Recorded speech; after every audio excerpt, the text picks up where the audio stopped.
किसी को भूलना इतना आसान नहीं होता।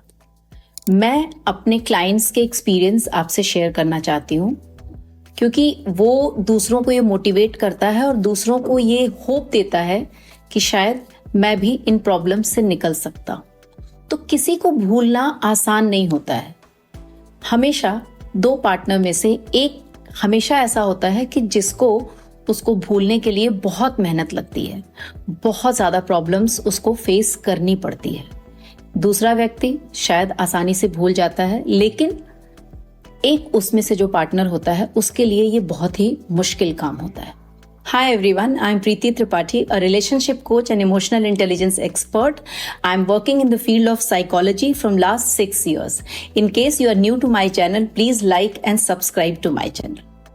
How to forget someone? जब आप किसी को भूलना चाहते हैं और बार बार किसी की याद आती है और आप एंजाइटी या डिप्रेशन या लो सेल्फ एस्टीम ऐसी चीज़ें एक्सपीरियंस करते हैं, तो ऐसा क्या प्रोसेस है जिसको आप अपनाएं तो कोई किसी भी इंसान को भूलने के लिए इतना ज़्यादा समय ना लगे।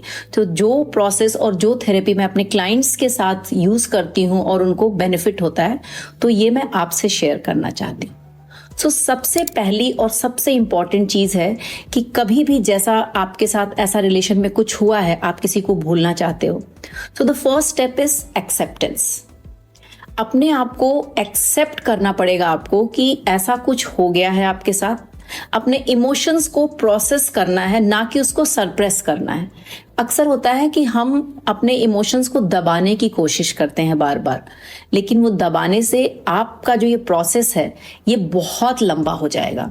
आपको क्राइंग आ रहा है, आपका सैड मूड है, आप बहुत लो फील कर रहे हो, फील इट।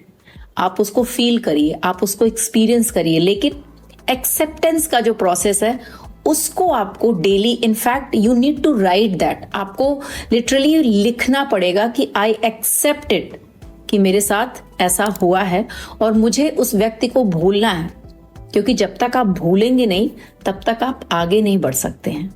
सो एक्सेप्टेंस सबसे ज्यादा इंपॉर्टेंट है, ये एक्सेप्टेंस प्रैक्टिस करना। The second thing is start looking after your body.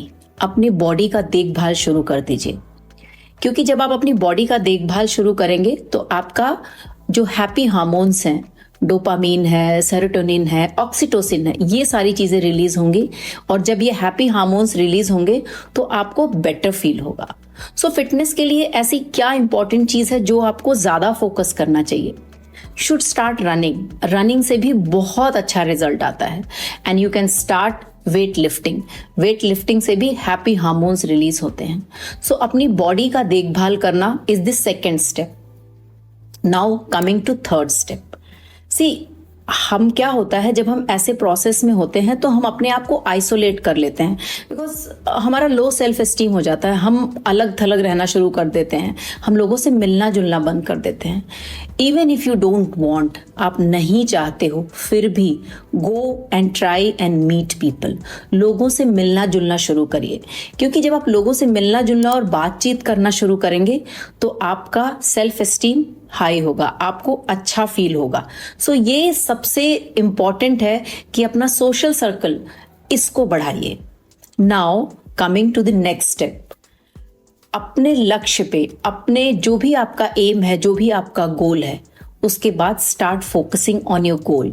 जब भी आप अपने गोल पे फोकस करना शुरू करेंगे, अपने लक्ष्य पे फोकस करना शुरू करेंगे, तो धीरे धीरे जो है आप उस व्यक्ति को भूलने में ये बहुत ज़्यादा मदद करता है। स्लोली एंड ग्रेजुअली आप भूलने का ये प्रोसेस जो है थोड़ा फास्ट हो जाएगा। आपको जो सैडनेस एक्सपीरियंस हो रहा है, आपको जो एंजाइटी एक्सपीरियंस हो रहा है, जब आप अपने लक्ष्य पे ध्यान देंगे तो ये आप इस चीज़ से आसानी से निकल पाएंगे। Now coming to the next step, practice kindness.